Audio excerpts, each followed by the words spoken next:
Hello everyone, welcome to FS. कैसे हो दोस्तों? आप सभी लोगों को पता है सीएसआर नेट का रिजल्ट आ चुका है और आप सभी ने अपना अपना रिजल्ट देख भी लिया है। और ऐसे ही बहुत सारे एक्सपीरियंस से मैं आपको मिलवा रहा हूँ। मैं क्या, हमारी सारी टीम आपको मिलवा रही है। जान रहे हैं हम उन्हीं की कहानी, उन्हीं की जुबानी।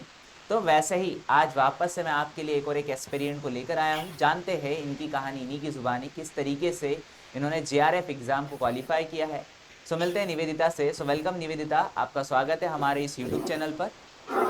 Thank you. निवेदिता, सबसे फर्स्टली मैं आपसे एक चीज जानना चाहूंगा कि आपने इस एग्जाम को ही प्राइमरी बेसिस पर क्यों चुना?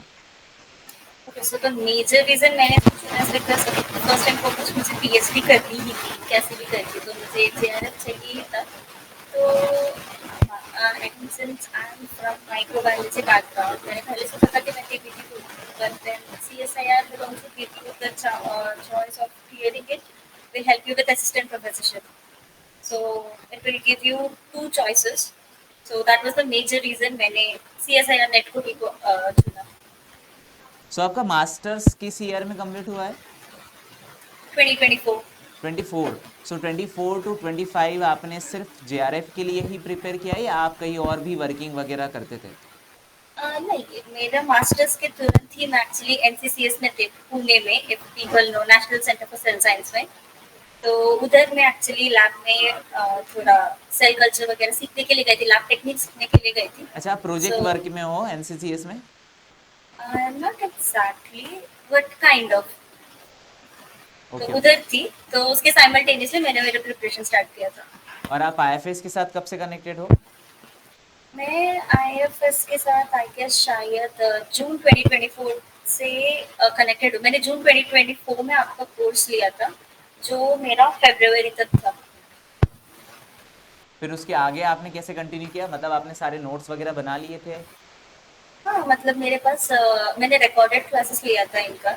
तो लाइक आई सेड, मैं माइक्रोबायोलॉजी बैकग्राउंड की थी, तो मुझे बहुत सारे सब्जेक्ट्स पता ही नहीं थे, जैसे ह्यूमन फिजियोलॉजी या डेवलपमेंटल बायोलॉजी, मुझे इसका बेसिक्स ही नहीं था। तो उसके लिए मैंने ये स्पेसिफिकली चुना था आईएफएस को। तो जैसे मैंने मेरे नोट्स वगैरह बनाया, विशाल सर, राजू सर, उनके क्लासेस अटेंड किए, मैंने उनसे नोट्स बनाया और एग्जाम के लिए मैंने उसी से पढ़ा था। आपका रिजल्ट क्या रहा निवेदिता? सो मेरा परसेंटाइल रहा मेरा 99.5 एंड मेरा रैंक है 62। ओके। आपका जैसा एनसीसीएस का जो आप प्रोजेक्ट वर्क जो भी अभी कर रहे हो वो आफ्टर आपने अपने एमएससी के दौरान ही स्टार्ट कर दिया था? और एक्चुअली एनसीसीएस में मैं थी, अभी मेरा एनसीसीएस का खत्म हो गया। एनसीसीएस के बाद मैंने 4 महीने का गैप लिया सो दैट मैं मेरा कंप्लीट सीएसआईआर को दे सकूं। एंड करेंटली मैं सीसीएमबी में हूँ, Hyderabad centre for cellular and molecular biology. अच्छा, वहां पर आपका क्या चल रहा है? वहाँ पे मैं एज अ प्रोजेक्ट पोजीशन में हूँ, project technical support. Okay okay okay. आपने जो 7 मंथ अपनी इस एग्ज़ाम के लिए दिए हैं उसमें आपका शेड्यूल क्या होता था? मतलब किस तरीके से आपने पढ़ाई की? Okay, if I am being very honest, मैंने दिन का 8-9 घंटा बिल्कुल भी नहीं पढ़ा है। सो दिन में मैं हार्डली 3 से 4 घंटा देती थी, लेकिन वो 3 से 4 घंटा मैं कंसिस्टेंटली देती थी, और जब भी देती थी बहुत शिद्दत से देती थी। तो एक तो मेरे पास ऑलरेडी मैंने सारे नोट्स बना लिए थे, तो एग्जाम के 2 महीने पहले मैंने सिर्फ मेरे नोट्स को रिवाइज किया जो मैंने आईएफएस से लिया था।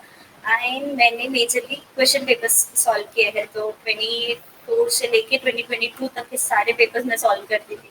So that was the only schedule I follow. आपने मोस्ट ऑफ जैसे पेपर्स वगैरह को भी सॉल्व किया है, आपने ये भी कहा कि मैं सिर्फ 3 से 4 घंटे आपने पढ़ाई की है। तो आखिरकार उस 3 to 4 आवर्स में आप क्या करते थे मोस्टली?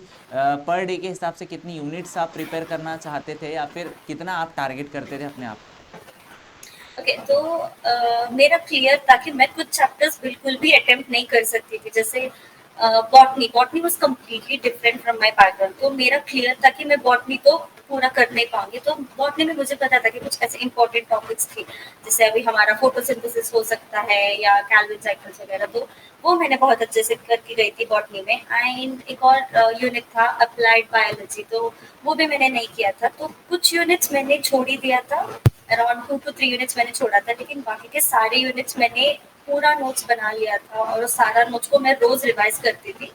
तो मैं ज्यादा कुछ कर नहीं रही थी, बस एक ग्लांस ही करती थी कभी कभार, तो जब मुझसे हो ही नहीं रहा था तो उसको रिवाइज करती थी। एंड जब भी मैं क्वेश्चन पेपर सॉल्व करती थी, ये I think a lot of aspirants को ये एक हेल्प करेगा।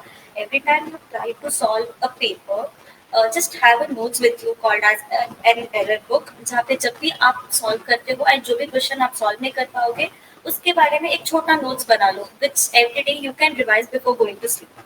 So I think that will actually help a lot of aspirants if you're watching this.